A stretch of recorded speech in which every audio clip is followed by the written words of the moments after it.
Absorb होता है वो कौन सा रिएक्शन होता है, एंडोथर्मिक रिएक्शन से करते हैं। और कॉम्बिनेशन रिएक्शन जितनी रिएक्शन 2022 में ये क्वेश्चन आया और ये आया था सीबीएसई 2000 रिडक्शन। ऑक्सीडेशन मतलब जो ऑक्सीडाइज हो और रिडक्शन मतलब जो रिड्यूस्ड हो। इसके नाम से पता चलता है ऑक्सीडाइज मतलब ऑक्सी देखो इतना आ रहा है ना, रिड्यूस होता है पता है क्योंकि ये मतलब ऑक्सीजन इसमें लॉस किया अपने को, इधर इधर क्या था जिंक ऑक्साइड था और इधर हो गया जिंक, तो ऑक्सीजन को क्या कर दिया लॉस कर। तो हाय हेलो एवरीवन, मेरा नाम है लक्ष्य मिश्रा। आज हम पढ़ने वाले हैं हीटिंग रिएक्शन, मतलब हीट से कौन कौन सी रिएक्शन होते हैं, क्या क्या मतलब रिएक्शन इन्वॉल्व होते हैं हीट से, वो हम देखेंगे। ठीक है, तो हीट से कौन कौन से रिएक्शन होते हैं। हमारा रेस्पिरेशन होता है। रेस्पिरेशन क्या होता है, रेस्पिरेशन एक कैटाबॉलिक प्रोसेस है ना, जिसमें ग्लूकोज जो होता है वो ब्रेक डाउन होता है, छोटे छोटे मॉलिक्यूल में ब्रेक डाउन होगा। तो देखो ग्लूकोज प्लस ऑक्सीजन, ऑक्सीजन के प्रेजेंस में जो ग्लूकोज हमारा रहेगा ना वो ब्रेक डाउन होगा CO2 H2O और एनर्जी में। ये एग्जांपल है जो रिएक्शन हीट से होते हैं उसके एग्जांपल है। तो ग्लूकोज होगा वो ऑक्सीजन के प्रेजेंस में CO2 H2O और एनर्जी में टूटेगा। एनर्जी किस फॉर्म में होता है, एटीपी फॉर्म में निकलता है। हाँ, तो और दूसरा है burning of natural gas. Natural gas जो बर्न होता है वो भी हमारा हीट रिएक्शन से ही होता है। तो CH4 मीथेन हो गया और ऑक्सीजन। तो मीथेन और ऑक्सीजन दोनों मिलके जब दोनों मिले तो क्या बना, कार्बन डाइऑक्साइड बना, वाटर बना और हीट निकला, मतलब हीट इवेपोरेट हुआ। तो ये कौन सा रिएक्शन हो गया, ये एक्सोथर्मिक रिएक्शन हो गया। जिसमें हीट इवेपोरेट होता है वो एक्सोथर्मिक रिएक्शन होता है। तो ये हो गया। और थर्ड एग्जांपल है decomposition of vegetable into impact. Vegetable का डीकंपोजिशन होना, मतलब कि फर्टिलाइजर जब बन जाता है वो क्या है, burning of magnesium ribbon. Burning of magnesium ribbon. जो मैग्नीशियम रिबन होता है उसको जब हम बर्न करेंगे तो क्या होगा, Mg+O2, Mg+O2, तो क्या बनाएगा MgO। ये कौन सा पाउडर होता है, व्हाइट पाउडर होता है। ये चीज याद रखना, ये सब इंपॉर्टेंट क्वेश्चन है। ओके, तो मैग्नीशियम को जब हम बर्न करेंगे तो क्या होगा, ऑक्सीजन के साथ जब बर्न करेंगे तो एयर में जाएगा, एयर से कांटेक्ट होगा, तो मतलब एयर में क्या है, ऑक्सीजन प्रेजेंट है। तो ऑक्सीजन से जब वो रिएक्ट करेगा तो क्या बनेगा, MgO, मतलब मैग्नीशियम ऑक्साइड बनेगा। और तुम्हारा देखो मैग्नीशियम ऑक्साइड का फिफ्थ एग्जांपल है, fifth example quick lime with water. देखो जो क्विक लाइम होता है ये सब हीट रिएक्शन है, याद रखना हीट रिएक्शन होता है ये सब। क्विक लाइम मतलब कैल्शियम ऑक्साइड होता है, कैल्शियम ऑक्साइड प्लस वाटर होता है ना, कैल्शियम ऑक्साइड प्लस वाटर। तो क्या बनाएगा, कैल्शियम ऑक्साइड प्लस वाटर तो बनाएगा कैल्शियम हाइड्रोक्साइड। और क्या रिलीज करेगा, हीट। तो ये कौन सी जो रिएक्शन हीट रिलीज करता है वो कौन सा रिएक्शन होता है, एक्सोथर्मिक रिएक्शन। तो ये कौन सा रिएक्शन है, एक्सोथर्मिक रिएक्शन। तो कि ये तो ये 5 एग्जांपल जो थे ये सब है किसके रिएक्शन, हीट के रिएक्शन है। जो मतलब हीट जिसमें इवॉल्व होता है, जिसमें हीट से रिएक्शन होता है, जब आप 100 डिग्री सेल्सियस पर करेंगे तब रिएक्शन होगा। तो वो सब ये एग्जांपल 5 थे और ये 5 example is a very important example. Okay, तो ये बर्निंग ऑफ मैग्नीशियम रिबन था। जब ऑक्सीजन के कंटेंट में आएगा तो मैग्नीशियम पाउडर बनाएगा और एक ब्राइट लाइट के साथ निकलेगा। ये हो गया अनक्विक लाइम। जो क्विक लाइम होता है कैल्शियम ऑक्साइड वो वाटर के साथ रिएक्ट करेगा और वाटर से रिएक्ट करने बनाएगा स्लैग्ड लाइम। इसको हम स्लैग्ड लाइम भी कहते हैं, याद रखना ये बात, स्लैग्ड लाइम। हाँ, तो कैल्शियम हाइड्रोक्साइड को हम स्लैग्ड लाइम भी। रिएक्शन के एग्जांपल देखेंगे। जो मतलब डीकंपोजिशन रिएक्शन हमेशा इंडोथर्मिक रिएक्शन होता है, उसमें हीट एब्जॉर्ब होता है, ना कि हीट बाहर निकलता है, एब्जॉर्ब होता है हीट। तो इसमें तुम्हारा हीट एब्जॉर्ब होता है। डीकंपोजिशन में हमेशा जो हीट होता है वो एब्जॉर्ब होता है, और जिसमें हीट एब्जॉर्ब होता है वो कौन सा रिएक्शन होता है, इंडोथर्मिक रिएक्शन से कहते हैं। और कॉम्बिनेशन रिएक्शन जितने रिएक्शन होते हैं वो ज्यादातर होते हैं तुम्हारे एक्सोथर्मिक रिएक्शन, जिसमें हीट बाहर निकलता हो, अंदर ना हो ना। हाँ, तो FeSO4 इसको हम फेरस सल्फेट, ये क्रिस्टल होता है, ग्रीन कलर का क्रिस्टल होता है, फेरस सल्फेट क्रिस्टल से कहते हैं। तो इसको ये जब ब्रेक डाउन होगा हीट से तो क्या निकलेगा, Fe2O3 जो होगा तुम्हारा ब्राउन कलर का, और SO2 और SO3 ये एक एयर पॉल्यूटेंट गैस होते हैं। SO2 और SO3 को हम कहते हैं एयर पॉल्यूटेंट गैस। एंड इसका स्मेल आता है मैच स्टिक की तरह, जो माचिस होता है उसकी तरह, एयर पॉल्यूटेंट गैस होते हैं ये। इसको सोडियम डाइऑक्साइड, इसको सोडियम ट्राइऑक्साइड, तो ये होता है। और कैल्शियम कार्बोनेट, कैल्शियम कार्बोनेट इसको हम लाइम स्टोन भी कहते हैं, कैल्शियम कार्बोनेट को लाइम स्टोन भी कहते हैं। और ये जब टूटेगा तो कैल्शियम ऑक्साइड टूटेगा और ऑक्सीजन टूटेगा, तो नहीं CO2 कार्बन डाइऑक्साइड टूटेगा, तो कैल्शियम ऑक्साइड को हम स्लैग लाइम भी कहते हैं। हाँ स्लैग लाइम, हाँ तो इसको स्लैग लाइम भी कहते हैं। तो अब PbNO3 लीड नाइट्रेट, जिसको हम कहते हैं लीड नाइट्रेट, इसका नाम जाना जाता है। तो PbNO3 को जब ब्रेक डाउन होगा तो ये टूटेगा तुम्हारा PbO plus NO2 plus NO3। अब इस इक्वेशन को हम बैलेंस अगर करेंगे तो कुछ ऐसा होगा, देखो अभी देखो Pb जो है Pb एक है, हाँ सिंपल Pb एक है। अब क्या होगा, अब नाइट्रोजन को देखो, नाइट्रोजन कितना है, इधर 2 है और इधर नाइट्रोजन 2 है, हाँ नाइट्रोजन इधर 1 है, नाइट्रोजन है इधर 1। अब नाइट्रोजन इधर 1 है तो 2 लगाना पड़ेगा, इधर 2 लगाए। अब नाइट्रोजन 2 लगाए तो नाइट्रोजन 2 हो गया। अब ऑक्सीजन कितना है, ऑक्सीजन है 3 2 6 ऑक्सीजन है, ये हो गए 2 2 4 4 2 6 और एक 7, इधर 7 ऑक्सीजन, तो ये हो गई कंफ्यूजन। अब देखो हाँ तो 2 ऑक्सीजन, और तो यहाँ पर हम 4 अगर लगाएंगे, NO2 में अगर 4, हमेशा इसमें देखो जो नाइट्रोजन ऑक्साइड जो गैस रहेगा उसमें हमेशा 4 लगेगा, हमेशा 4। बैलेंस जब भी करना तो नाइट्रोजन ऑक्साइड जब भी आएगा केमिकल रिएक्शन तो उसमें 4 हमेशा लगाना, 4 लगाओगे तभी वो बैलेंस होगा। हाँ तो इधर 4 लगाए तो कितना हो गया, 4 नाइट्रोजन हो गया। अब 4 नाइट्रोजन हो गया तो इधर अब नाइट्रोजन 4 करने के लिए इधर 2 लगाना पड़ेगा। अब 2 लगाओगे तो ये देखो इधर मल्टीप्लाई हो जाएगा, तो 2 2 जा कितना हो गया, 4 हो गया। और 2 2 जब 4 हो गया तो देखो नाइट्रोजन लीड ऑक्साइड अब कितना, देखो लीड ऑक्साइड इधर 2 हो गया, इधर कितना है 1 है, तो इधर भी 2 लगा दो। अब 2 लगा दिया, देखो अब देखो कितना हुआ, अब लीड ऑक्साइड इधर 2 है, इधर भी 2 है, सही है। अब नाइट्रोजन इधर 4 है, नाइट्रोजन भी उधर 4 है, सही है। अब ऑक्सीजन देखो 4 2 जा 8, 8 2 10 11, इधर इतना है। अब मतलब इधर 12 है और इधर भी 3 4 जा 12, क्योंकि 2 2 जा 4 हुआ तो 3 4 जा 12, शांत है यार। हाँ तो पीबी मतलब लीड नाइट्रेट किसमें टूटा, पीबी मतलब लीड ऑक्साइड में, नाइट्रोजन ऑक्साइड निकला तुम ऐसे निकला। हाँ तो AgCl मतलब कि सिल्वर क्लोराइड किस में ब्रेक डाउन होगा, silver chloride Ag plus Cl2 में ब्रेक डाउन होगा। अब देखो इधर Cl तुम्हारा कितना हो गया, 2 हो गया, उधर Cl 1 है तो इधर 2 लगा दोगे, और 2 लगा दिए तो इधर भी 2 लगाना पड़ेगा। अब देखो Ag सिल्वर जो है 2, वो भी 2 है, और क्लोराइड भी तुम्हारा 2 है, तो ये दोनों क्या हो गया, बैलेंस हो गया, बैलेंस केमिकल इक्वेशन। अब रखना बैलेंस करना आना चाहिए आपको। हाँ तो Ag प्लस Br, तो Ag जब ये ब्रेक डाउन होगा तो Ag प्लस Br2 टूटेगा। और ये सब जो रिएक्शन मैं कर रहा हूँ ना, ये सब इंडोथर्मिक रिएक्शन, इसमें हीट एब्जॉर्ब होता है ना कि बाहर निकलता है, इसमें हीट एब्जॉर्ब होता है आपका। तो H2O plus H2 plus O2 टूटेगा, इसको भी हम कर लेते हैं बैलेंस। तो यहाँ पर 2 लगाना पड़ेगा, 2 2 जब 4 हो जाएगा तो यहाँ भी 2 लगा दोगे, इक्वल हो जाएगा तुम्हारा। हाँ और Ag देखो इधर Br2 है तो इधर Br 1 है तो इधर 2 लगाना पड़ेगा, और इधर Ag 2 हो गया तो इधर 2 लगाना पड़ेगा। देखो ये सब जो सारे रिएक्शन है ये डिकम्पोजिशन रिएक्शन है, उसके एग्जाम्पल भी है, और ये जितने रिएक्शन है सब इंपॉर्टेंट है आपके लिए। तो इसलिए इस रिएक्शन को तो आपको आना चाहिए, और बैलेंस भी करना आना चाहिए। बैलेंस देखो आपसे क्वेश्चन हमेशा पूछेगा बैलेंस केमिकल इक्वेशन, इसलिए बैलेंस केमिकल इक्वेशन करना आपको आना चाहिए। और ये डिकम्पोजिशन रिएक्शन है, इंडोथर्मिक रिएक्शन है। ये कुछ क्वेश्चन है जो आए हैं CBSE बोर्ड में, आपके क्लास 10th के CBSE बोर्ड में। ये क्वेश्चन आया था आपके CBSE 2022 में, ये क्वेश्चन आया था, और ये आया था CBSE 2023 में आया था। हाँ तो ये दोनों क्वेश्चन है आपके फर्स्ट चैप्टर से। देखो पहला क्वेश्चन क्या है, जो ग्लूकोज है जब वो ऑक्सीजन के साथ रिएक्ट करता है तो क्या बनाता है, कार्बन डाइऑक्साइड बनाएगा, वाटर बनाएगा और एनर्जी रिलीज करेगा, ये आपको भी पता है। हाँ तो इस रिएक्शन मतलब ये कौन सा रिएक्शन है और इसमें कौन सा रिएक्शन इन्वॉल्व है, ये आपको बताना है। तो मैं 2 मिनट का चांस आपको देता हूँ, आप इसको कमेंट में बताइए।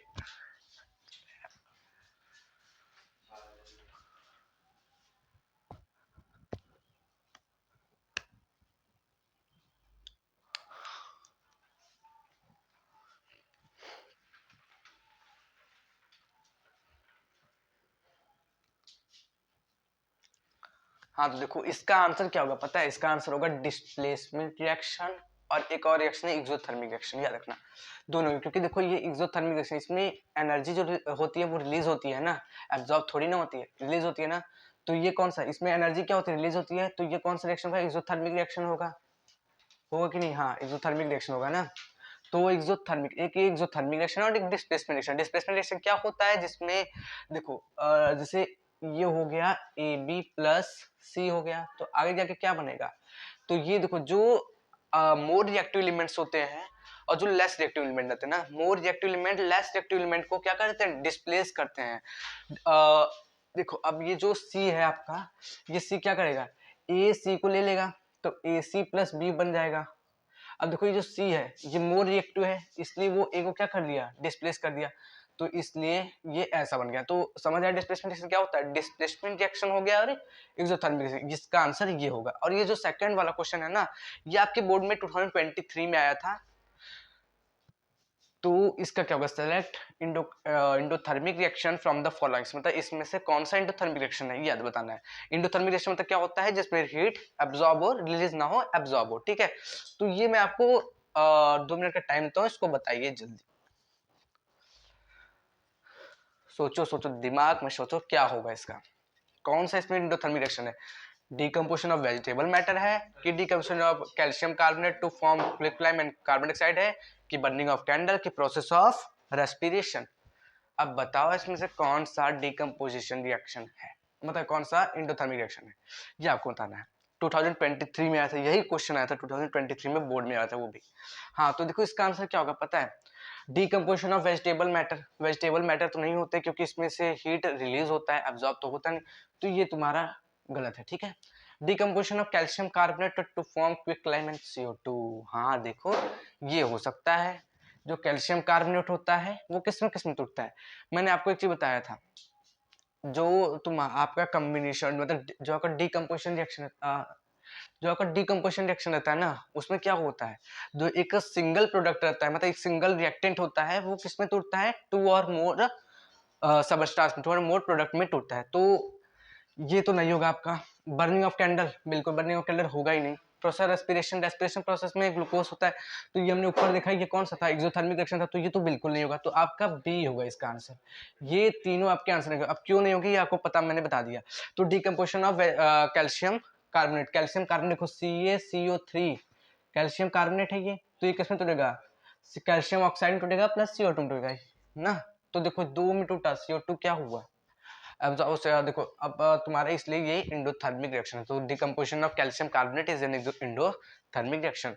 तो ये दोनों क्वेश्चन जो आप बोलते हैं ना कि बोर्ड हार्ड होता है, हार्ड होता है, देखो क्वेश्चन ऐसे आते हैं बोर्ड में, कितना सिंपल क्वेश्चन था, बस आपका थोड़ा माइंड लगाना है और बस थोड़ा पढ़ोगे तो आ जाएगा। का लास्ट वन हेडिंग शुरू करने जा रहे हैं जिसका नाम है ऑक्सीडेशन एंड रिडक्शन।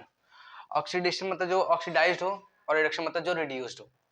इसके नाम से पता चल रहा है, ऑक्सीडाइज्ड मतलब ऑक्सी देखो इतना आ रहा है ना, ऑक्सीडाइज्ड, और रिडक्शन मतलब कि रिड्यूस्ड हो रहा है, वो रिड्यूस हो रहा है, तो ये हो गया ना ऑक्सीडेशन क्या होता है, और रिडक्शन रिएक्शन क्या होता है। ये देखो ऑक्सीडेशन रिएक्शन में क्या होता है पता है, उसमें ऑक्सीजन का मतलब गेन किया जाता है, मतलब ऑक्सीजन लिया जाता है और हाइड्रोजन का लॉस किया जाता है, मतलब हाइड्रोजन बाहर निकल जाता है। कोई जैसे केमिकल रिएक्शन है तो उसमें तुम्हारा मतलब ऑक्सीजन जो होगा, ऑक्सीजन जो लेवाए मतलब लेगा वो गेन करेगा, तो वो ऑक्सीडेशन रिएक्शन हो जाएगा, और जिसमें वो अगर लॉस करेगा तो वो क्या हो जाएगा, ऑक्सीडेशन रिएक्शन, मतलब हाइड्रोजन को लॉस करेगा तो ऑक्सीडेशन रिएक्शन। और रिडक्शन क्या होता है, जिसमें हाइड्रोजन गेन हो और ऑक्सीजन लॉस हो, उसको हम रिडक्शन कहते हैं। It is called oxidation of chemical A, ये देखो केमिकल ए है ना, तो ऑक्सीडेशन ऑफ ए उसको कहते हैं, और it is called reduction of B. तो ऑक्सीडेशन और रिडक्शन ज्यादा कुछ नहीं है उसमें, बस क्या है, ऑक्सीडेशन क्या होता है जिसमें ऑक्सीजन का गेन हो और हाइड्रोजन का लॉस हो, और रिडक्शन क्या होता है जिसमें ऑक्सीजन का लॉस हो और हाइड्रोजन का गेन हो, यही होता है ऑक्सीडेशन रिएक्शन। इसके थोड़े एग्जांपल हम देखेंगे, रिडक्शन और ऑक्सीडेशन के कुछ एग्जांपल है। देखो जेडन मतलब जिंक ऑक्साइड और कार्बन है, तो इधर जाके क्या हुआ, जिंक बन गया और कार्बन ऑक्साइड बन गया। तो ये देखो इसमें से कौन सा रिडक्शन हुआ और कौन सा ऑक्सीडेशन हुआ, ये बताता हूँ आपको ना। तो ये जो जेडन मतलब जेडन जो है, ये जिंक ऑक्साइड जो है, ये इधर जाके क्या हो जाता है पता है, इधर जाके रिडक्शन हो जाता है, रिड्यूस हो जाता है।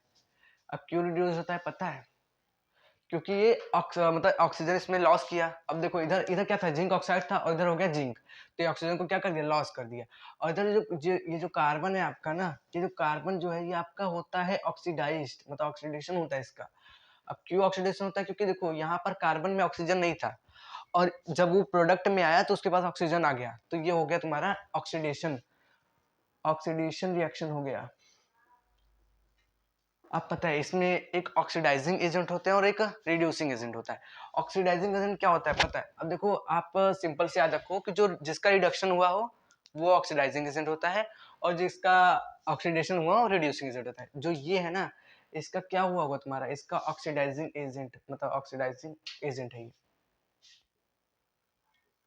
ये है तुम्हारा ऑक्सीडाइजिंग एजेंट और ये है आपका रिड्यूसिंग एजेंट। जिसका ऑक्सीडेशन हुआ हो वो क्या होता है? रिड्यूसिंग एजेंट होता है और जिसका रिडक्शन हुआ हो वो क्या होता है? Oxidising agent. तो ये आपको समझ आया, मैंने एग्जांपल से आपको समझाया कि कैसे ऑक्सीडेशन कहाँ पर होता है, कहाँ पर रिडक्शन होता है और कहाँ पर ऑक्सीडाइजिंग एजेंट होता है, कहाँ पर रिडक्शन रिड्यूसिंग एजेंट होता है। तो ये सेकंड एग्जांपल भी है, इसका इसको भी देख लो। देखो इसको ध्यान रखो, कॉपर ऑक्साइड है Cu, कॉपर का साइन होता है ना, इसको कॉपर कहते हैं कॉपर ऑक्साइड। O ऑक्सीजन होता है पर इधर टू नहीं लगा तो कॉपर ऑक्साइड इसे बोलोगे ना। तो कॉपर ऑक्साइड जब इधर बताओ, देखो इधर तुम्हारा होगा क्या चेंज होगा, इधर देखो कॉपर बन गया, इधर से ऑक्सीजन हट गया, तो जिसमें ऑक्सीजन का लॉस हो और हाइड्रोजन तो है नहीं, इसमें ऑक्सीजन क्या क्या हुआ? लॉस हुआ। तो लॉस हुआ तो क्या हुआ बताओ? तो लॉस हुआ तो क्या हुआ इसका बताओ? लॉस होगा तो इसका क्या होगा? इसका होगा रिडक्शन। इसका क्या होगा? रिडक्शन। लॉस होगा तो इसका रिडक्शन होगा। ओके। और जो देखो ये जो हाइड्रोजन गैस है, हाइड्रोजन गैस जो प्रोडक्ट में आया, प्रोडक्ट में आने के बाद क्या बन गया? ये वाटर बन गया और वाटर बन गया तो इसमें ऑक्सीजन जुड़ गया और जिसमें ऑक्सीजन जुड़ता है वो क्या होता है बताओ? क्या होता है जिसमें ऑक्सीजन जुड़ता है? ये होता है तुम्हारा ऑक्सीडेशन। मैंने बताया था कि ऑक्सीडेशन क्या होता है? जिसमें ऑक्सीजन जुड़ता है और हाइड्रोजन का लॉस होता है। और रिडक्शन क्या होता है? जिसमें ऑक्सीजन लॉस होता है ना, हाइड्रोजन गेन होता है। तो ये होता है रिडक्शन और ये होता है ऑक्सीडेशन। अब इसमें आप ये बताओ कि इसमें कौन सा ऑक्सीडाइजिंग एजेंट है और कौन सा रिड्यूसिंग एजेंट है? मैंने अभी आपको बताया था, बहुत सिंपल तरीके से बताया था कि कौन सा रिड्यूसिंग होता है, कौन सा ऑक्सीडाइजिंग होता है। आप बस एक सिंपल बात याद रखना कि जो जिसका रिडक्शन, मतलब जिस केमिकल का रिडक्शन हुआ हो वो ही ऑक्सीडाइजिंग एजेंट होता है, बस इतना याद रखना। ऑक्सीडाइजिंग एजेंट होता है और जिसका ऑक्सीडेशन हुआ हो वो रिड्यूसिंग एजेंट होता है।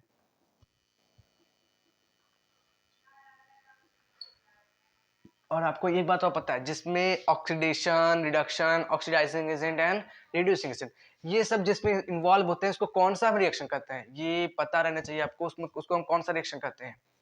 जल्दी बताओ कौन सा उसको हम रिएक्शन करते हैं? उसको हम रिएक्शन करते हैं रिडॉक्स रिएक्शन। उसको हम रिडॉक्स रिएक्शन करते हैं। रिडॉक्स रिएक्शन कब होता है? जिसमें ऑक्सीडेशन और रिडक्शन दोनों एक साथ हो, उसको हम रिडॉक्स रिएक्शन करते हैं। बहुत सारे तुम्हें केमिकल रिएक्शन ऐसे मिलेंगे जिसमें ओनली ऑक्सीडेशन हुआ हो, जिसमें रिडक्शन ओनली नहीं होता, वो ऐसे आपको केमिकल रिएक्शन मिलेंगे। तो वो रिडॉक्स रिएक्शन नहीं आएगा। रिडॉक्स रिएक्शन में कब आता है? जब आपका ऑक्सीडेशन और रिडक्शन दोनों एक ही केमिकल रिएक्शन हो। देखो इसमें इसमें आपका ऑक्सीडेशन भी हुआ है, रिडक्शन भी हुआ है, ऑक्सीडाइजिंग एजेंट भी है, रिड्यूसिंग एजेंट भी है। तो ये क्या होगा? ये आपका हो गया रिडॉक्स रिएक्शन। तो ये आपको याद रखना है। तो मैं भी आपको कुछ क्वेश्चन कराता हूँ जो आपके बोर्ड में पूछे गए हैं। वो मैं क्वेश्चन है आपके बोर्ड का, किसमें आया था? अगले साल ही आया था, 2024 में क्वेश्चन आया था। MnO2 plus HCl, MnCl2 plus H2O plus Cl2। तो ये रिएक्शन है एक। ये इसमें आपको बताना है कि इसमें कौन सा ऑक्सीडाइज हुआ, कौन सा रिड्यूस्ड हुआ, कौन सा ऑक्सीडाइजिंग एजेंट है, कौन सा रिड्यूसिंग एजेंट है। ये ऑप्शन दिए हैं, इसमें से कौन सा ऑप्शन सही है आपको बताना होगा।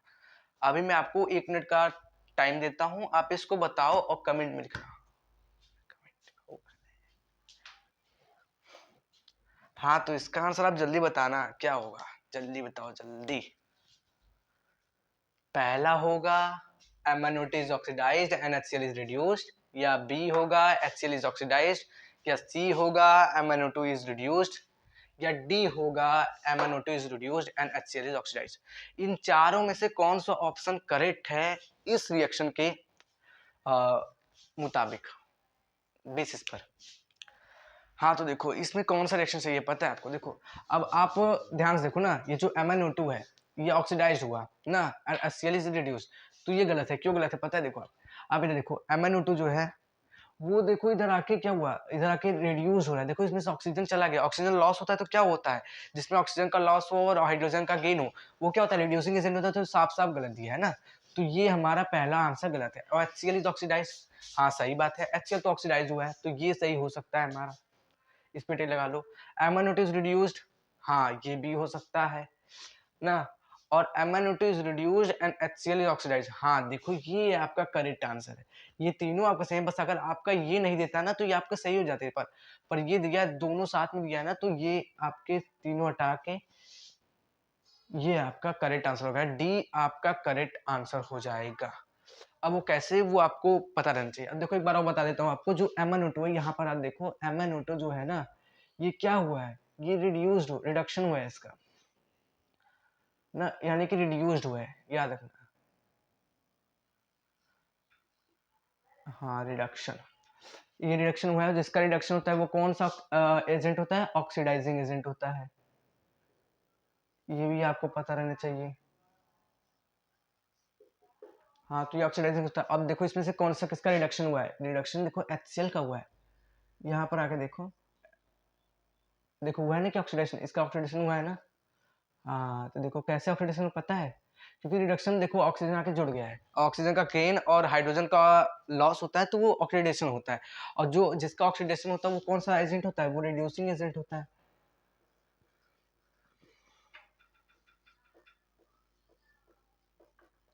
हाँ तो समझ आया आपको कैसे ये वाला सही हुआ, ये तीनों गलत है, ये आपको समझ आएगा, क्योंकि देखो MnO2 ऑक्सीडाइज रिडक्शन हुआ है और इसका ऑक्सीडेशन हुआ है, तो इसलिए ये MnO2 इज रिड्यूस्ड, क्योंकि देखो इधर रिड्यूस हुआ है, देखो रिडक्शन, रिडक्शन मतलब कि रिड्यूस्ड होना, वही रिडक्शन, ये रिड्यूस्ड हुआ है, ये ऑक्सीडाइज्ड हुआ है। तो आपको देखो बोर्ड का, देखो बोर्ड का क्वेश्चन कितना सरल होता है, कितना सिंपल होता है, बस थोड़ा सा आपको दिमाग लगाना पड़ता है कि कौन सा क्या हुआ है, कौन सा क्या नहीं हुआ है, ये आपको देखना पड़ता है। तो I hope you are understand for this topic, मैं ऐसा करता हूँ कि आपको ये समझ आया होगा।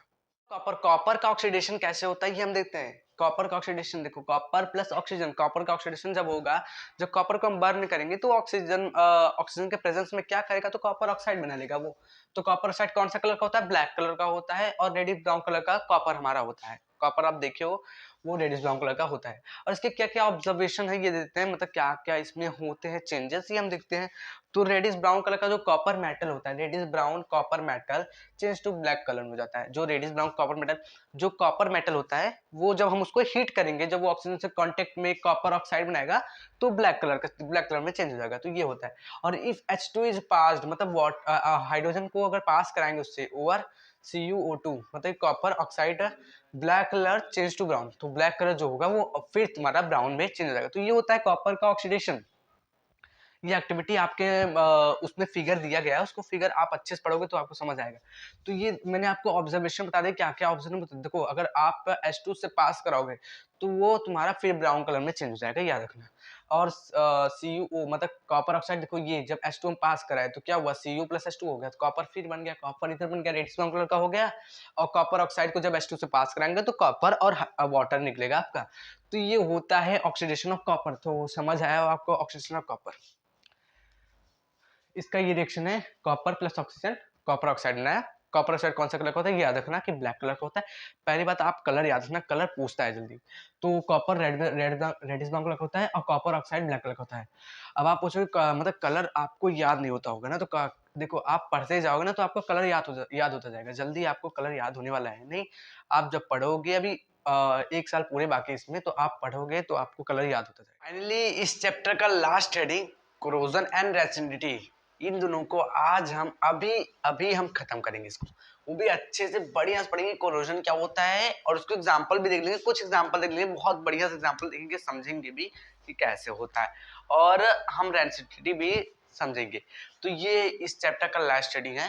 तो आप कोरोजन, कोरोजन क्या होता है, व्हेन मेटल इज अट्रैक्टेड, मतलब मेटल पे अटैक्ड होता है जब कोई सबस्टांस अराउंड, जैसे मॉइस्चर में आ गया, water plus vapour plus oxygen, water आ गए या ऑक्सीजन आ गए, दोनों कंटेंट में क्या होगा, आपका मेटल रस्ट खाने लगेगा ना। आपका मेटल रस्ट करने मतलब कि वो रेड ब्राउन कलर हो जाएगा। आप गाटर देखते हो ना, जो घर में गाटर लगता है वो देखोगे, अगर उस पर लोग पेंट क्यों करते हैं, पेंट क्यों करते हैं पता है, वो जो वो रस्ट ना खाए, मतलब रस्टिंग ऑफ, मतलब आयरन का रस्टिंग ना हो, ये रस्ट ना हो, इसलिए हम लगाते हैं। जब वो वाटर, मतलब अब गाटर है तो उसमें पानी तो जाएगा ही, देखते हो जो नहीं लगाते उनका देखोगे कि अगर पानी जाता है तो ऑक्सीजन कांटेक्ट में क्या कर लेता है, अपने को रस्ट कर लेता है, उस पर ब्राउन कलर का कोटिंग हो जाता है, कोटिंग चढ़ जाता है ना। वो भी चढ़ जाता है। जब रस्ट खाता है कोई चीज तो उस पर ब्राउन कलर का कोटिंग चढ़ जाता है, ये आपको भी पता है। तो कोरोजन एक ऐसा प्रोसेस है जिसमें क्या होता है, कोई भी सबस्टांस मतलब मेटल पे अटैक्ड होता है। कब, ये भी याद रखना कब अटैक्ट होता है, जब वो वाटर वेपर और ऑक्सीजन दोनों के कांटेक्ट में आए तब, या acid etcetera, it is said to be corrode and this process known as corrosion। हम बोलते हैं कोरोड लग गया, मुर्चा लग गया, ये बोलते हैं ना हम लोग, मुर्चा लग गया बोलते हैं ना, तो वही होता है, वही आपका होता है कोरोजन। कोरोजन मतलब कि मुर्चा लगना हो गया, बात यही जानो आप। और वो किसके कांटेक्ट में, वाटर वेपर के कांटेक्ट में और ऑक्सीजन कांटेक्ट में, या मॉइस्चर आ जाए, ये सब के कारण। तो एग्जांपल क्या है इसके, इसके एग्जांपल्स क्या हैं, देखो रस्टिंग ऑफ आयरन, फर्स्ट है रस्टिंग ऑफ आयरन। अब देखो रस्टिंग ऑफ आयरन, आयरन का रस्ट, आयरन के रस्ट लगना, जैसे वो वाटर और वाटर कांटेक्ट में आया, मतलब मान लो बारिश हुई और वो थोड़ा गाटर आपका भीगा, अब वो ऑक्सीजन कांटेक्ट में आएगा तो धीरे धीरे अगर उसको आप पेंट नहीं करोगे तो क्या होगा, वो अपने को मतलब वो रस्ट खाने लगेगा, उसमें मतलब जंग लगने लगेगा, क्या कहते हैं, मूर्छा खाने लगेगा। तो वो क्या होता है, जो वो जंग लेने लगता है उसको क्या कहते हैं, वो जो जंग लगता है उसको हम वो ब्राउन कलर का होता है, ये पता है आपको, जो जंग लगता है वो ब्राउन कलर का होता है ना। और सेकंड क्या है, टार्निशिंग ऑफ कॉपर। देखो कॉपर का टार्निशिंग कैसे होता है, वो ऑक्सीजन या वाटर, वो भी देखो ऑक्सीजन और वाटर दोनों कांटेक्ट में आता है तो सोडियम हाइड्रोक्साइड मतलब कॉपर हाइड्रोक्साइड बनाएगा, कॉपर कार्बोनेट बनाएगा, ये दोनों बनाएगा, याद रखना। और ये दोनों बनाएंगे तो वो कॉपर देखोगे वो ग्रीन कलर हो जाता है, और जो सिल्वर रहेगा वो ब्लैक कलर हो जाता है, और जो आयरन रहेगा वो ब्राउन, रेडिश ब्राउन कलर हो जाता है। तो ये होते हैं ना, तो कॉपर देखो ऑक्सीजन कंटेंट में आया या वाटर कंटेंट में आया तो ये दोनों बनाएगा और ग्रीन कलर का हो जाएगा, मतलब वो अपने कलर को चेंज कर लेगा, वो अपने कलर को ग्रीन में करेगा। और tarnishing of copper, tarnishing of silver, silver का जो टार्निशिंग होता है वो भी इस दोनों के कांटेक्ट में आके क्या होता है, वो सिल्वर सल्फाइड बन जाता है जो ब्लैक कलर का होता है। कौन सा कलर का होता है, ब्लैक कलर का।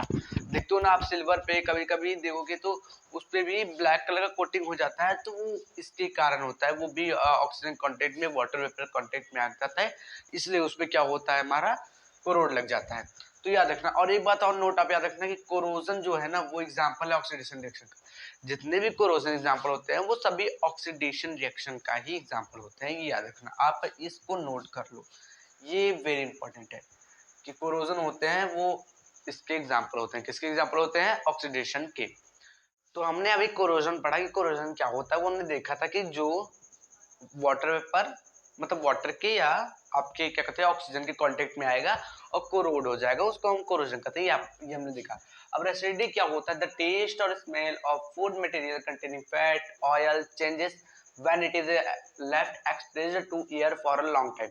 देखो अब देखो आप, कोई भी सामान जिसमें फैट हो, ऑयल हो, ये सब चीजें, जैसे हो गया फैट ऑयल हो, ऐसे फूड मटेरियल जो होते हैं ना, उनमें क्या होता है, उनमें इसमें मतलब गंध आने लगती है, कुछ वैसा उसका टेस्ट चेंज हो जाता है, उसकी स्मेल चेंज हो जाती है अगर लॉन्ग टाइम हम उसको एयर में रखें। अब एयर रखने में क्या होता है कि वो ऑक्सीजन के साथ कांटेक्ट कर लेगा, मतलब कांटेक्ट कर लेगा, ऑक्सीजन के साथ रिएक्शन कर लेगा, जिससे वो हम लोग घर में बोलते हैं ना कि महक जाता है कोई चीज ना, तो वैसा ही वो ही पूरा हो जाता है। रेंसिडिटी उसे कहते हैं जो मतलब महक जाता हो ना, उसको हम रेंसिडिटी कहते हैं। तो देखो रेंसिडिटी जिसमें फैट और ऑयल ज्यादा हो और उसको अगर हम बाहर रखे हैं तो वो आपका चिप्स क्या हो जाएगा, उसका टेस्ट और स्मेल चेंज हो जाएगा, ये होता है ऑक्सीडेशन ऑफ, उसका ऑक्सीडेशन हो जाता है फैट एंड ऑयल जिसमें प्रेजेंट रहते हैं फूड मटेरियल, उसको हम रेंसिडिटी कॉज करता है, याद रखना ये बात, ठीक है। तो प्रिवेंशन, इसके प्रिवेंशन मतलब इसको हम प्रिवेंट कैसे करें। अब तो हमें पता चलेगा कि रेंसिडिटी क्या होता है, मतलब टेस्ट और स्मेल चेंज हो जाता है किसी मतलब फैट और ऑयल सबस्टांसेस जो है फूड मटेरियल जो है उनका टेस्ट और स्मेल चेंज हो जाता है अगर उसको हम एयर में लॉन्ग टाइम के लिए रखें। लॉन्ग टाइम मतलब 4-5 दिन नहीं हो जाएगा भाई वो भी 8-20-10-15 घंटे रखोगे तब भी उसका टेस्ट स्मेल चेंज हो जाएगा। हाँ तो उसके प्रिवेंशन क्या है, एंटीऑक्सीडेंट। एंटीऑक्सीडेंट क्या होता है, डब्बे में उसे बंद कर रखो ना, एयर टाइट कंटेनर, मतलब जिसमें एयर तुम्हारा जा नहीं पाए भाई, एयर का नामो निशान उसके अंदर ना हो, उसमें रखो तो महकेगा नहीं, समझे। एयर जिसमें मतलब हवा ऑक्सीजन आपका जा ही ना पाए, नहीं तो गया तो वो खत्म कर देगा, ये तो आपको पता है। और थर्ड है bag of chips.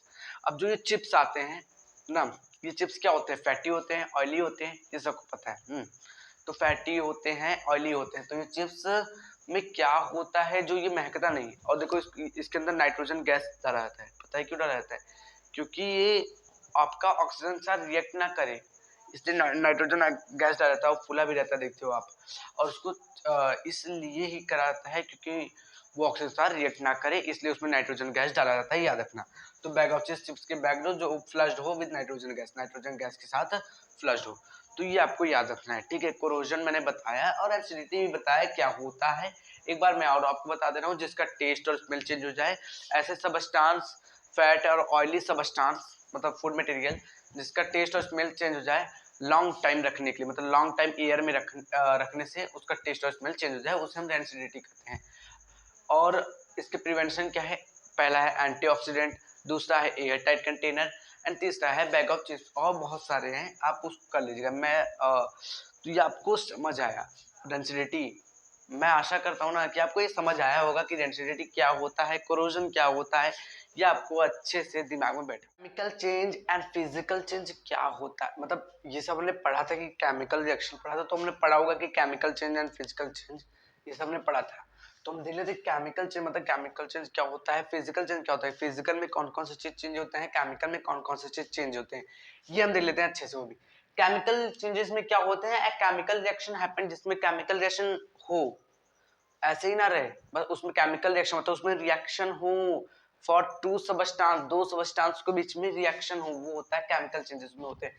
Shape and size, colour, ये सब आपके चेंज हो, शेप चाहे हो, साइज चाहे कलर चेंज हो, एक्सेट्रा बहुत सारी चीज हो सकती है चेंजेस।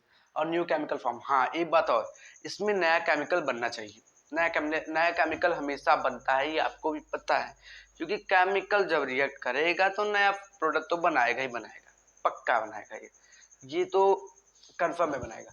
तो इसके एग्जांपल थोड़े हैं, बर्निंग ऑफ पेपर, पेपर को बर्न कर रहे हो तब भी बन जाता है। पेपर को बर्न करोगे तो वो देखो काला काला गिरता है कि नहीं गिरता है ना, वो हो गया। सोरिंग ऑफ मिल्क, मिल्क सोर मतलब मिल्क का खट्टा होना, लैक्टिक एसिड चला जाता है, ये होता है। ओके, रस्टिंग ऑफ आयरन, अभी बताया कि कोरोजन, ये भी देखो एक रिएक्शन है। कैसे रिएक्शन है? Iron plus water plus oxygen, हो गया रिएक्शन ना। और फूड डाइजेशन, डाइजेशन फूड को डाइजेस्ट वाला भी होता है।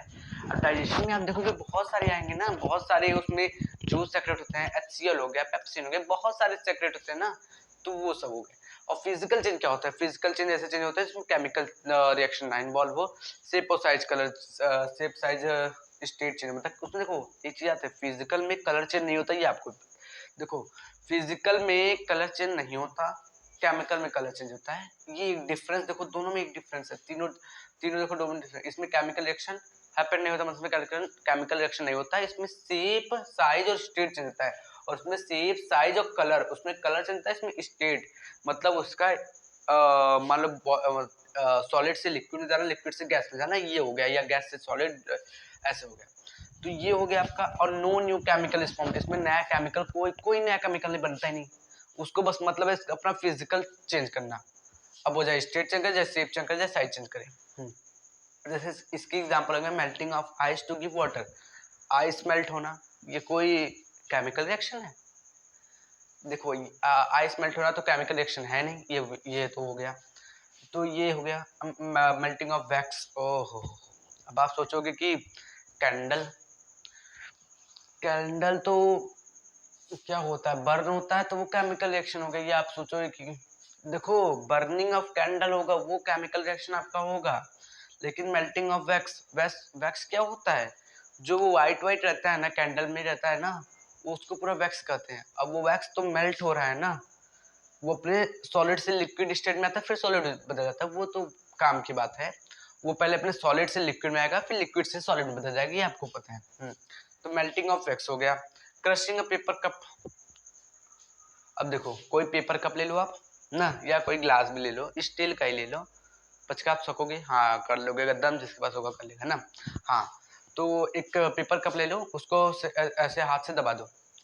अब वो क्या होगा, वो अपना शेप चेंज कर लेगा आराम से, ऑफ कोर्स कर लेगा वो अपना शेप चेंज, बहुत अच्छे तरीके से अपना शेप चेंज करेगा।